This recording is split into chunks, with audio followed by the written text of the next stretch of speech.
بسم الله الرحمن الرحيم الرحمن علم القرآن خلق الإنسان علمه البيان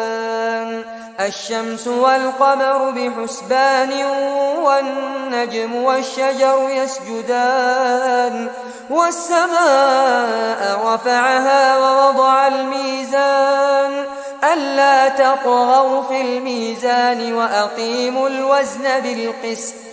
ولا تخسروا الميزان والأرض وضعها للأنام فيها فاكهة والنخل ذات الأكمام والحب ذو العصف والريحان